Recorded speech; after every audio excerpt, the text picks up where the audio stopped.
All right, today we're going to go on a little journey.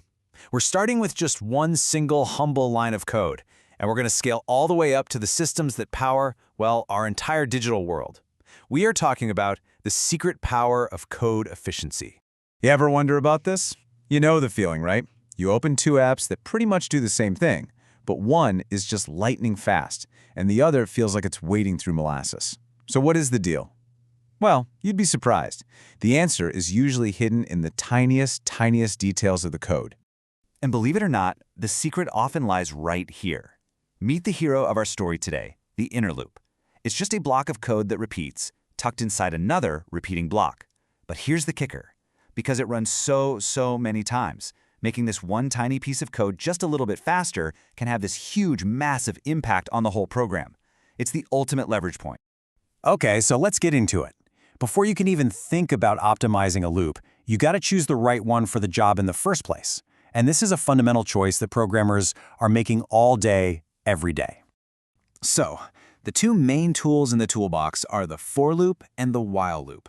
A for loop is your go-to when you know exactly how many times you need to repeat something. You know, like processing every item in a list of 10 photos. A while loop, on the other hand, is for when you don't know. It just keeps on going as long as a certain condition stays true. And hey, this isn't just some dry textbook theory. A developer over on Reddit really just nailed it. You use for loops to march through a list. You use while loops to wait for something to happen, like waiting for a user to finally click quit in a game menu. It all comes down to knowing versus waiting. So you've picked your loop, but here's where it gets really fascinating. You're not actually alone in this quest for speed. There's this little bit of hidden magic that's happening behind the scenes, making your code faster without you even lifting a finger. And that magic? It has a name: loop unrolling. This is a super clever trick that compilers, those are the programs that translate your code into a language the machine can understand, use to squeeze out every last drop of performance. So how in the world does this work? Okay, look at this. On the left, you've got a standard loop that runs 100 times. But on the right, the compiler has unrolled it. It's doing 4 operations inside the loop at once. This means the loop itself only has to run 25 times instead of 100. Fewer repetitions mean the computer spends less time on all the little administrative tasks, the overhead of checking the condition and counting. And less overhead means faster code. It's a simple but totally brilliant optimization. So we have all these ways to make code faster, but how do we actually measure it? How do we know if one approach is really truly better than another, especially when things start getting complicated? Well, it's time to get a little scientific. Now here's the key idea, the big shift in thinking. Computer scientists don't really care if a program takes 0.1 seconds or 0.2 seconds on one specific computer. That can change for all sorts of reasons. What they really care about is how the runtime grows as the amount of data you throw at it grows. Does it stay flat? Does it climb steadily? Or does it just explode? And this graph just illustrates the idea perfectly. Take a look. When the input size, let's call it n, is small, say just 10 items, all these different approaches look pretty much the same, right? Their running times are all clustered way down at the bottom. Everything feels fast, no big deal. But see what happens when we bump that input size up to 100. Whoa, the difference is it's dramatic. Some of those algorithms are still doing great. Their lines are low and flat, but others, they've shot straight up, exponentially. They've become incredibly, unusably slow. This explosive difference is what the science of speed is all about. Now, to talk about this growth, we have a special language. It's called Big O notation. And it's basically a classification system. It gives you a way to talk about the upper bound, the absolute worst-case scenario for how an algorithm's runtime is going to grow as its input gets bigger and bigger. And here are some of the usual suspects.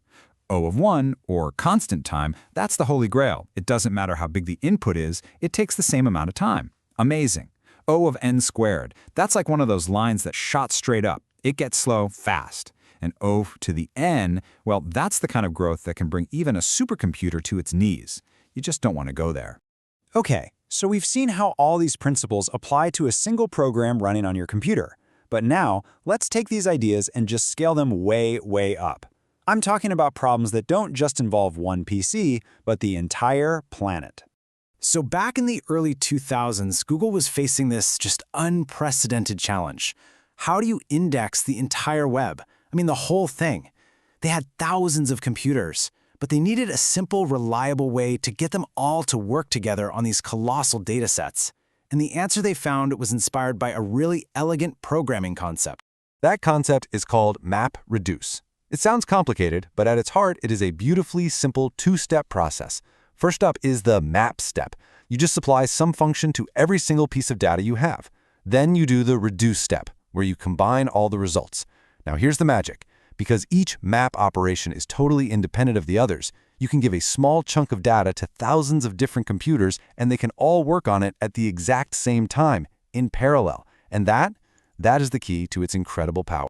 And with this simple two-step dance, you can do absolutely incredible things. You want to count every single word on the internet? No problem. Give 1 million web pages to 1,000 computers, let them all map in parallel, and then reduce the final counts together. You want to build the inverted index that powers Google Search? Same exact idea. It's this paradigm that turns a seemingly impossible task into a manageable parallel one. And the scale we're talking about is it's mind-bending. Way back in 2007, Google reported that its MapReduce programs were crunching through 450 petabytes of data in a single month. It's a number so large, it's almost impossible to wrap your head around. So let's bring this all the way back around. We started this whole journey by looking at the smallest, most fundamental piece of repeating code you can have. And what we found is that the very same principles of efficiency, of understanding how things grow, of breaking down huge problems into simple, repeatable steps, those are the exact same principles that let us tackle challenges on a planetary scale. So you see, this quest for performance isn't just some abstract thing for giant data centers. It starts with the choices we all make in the smallest building blocks of our code. From one inner loop to the entire web, efficiency is what makes the impossible possible.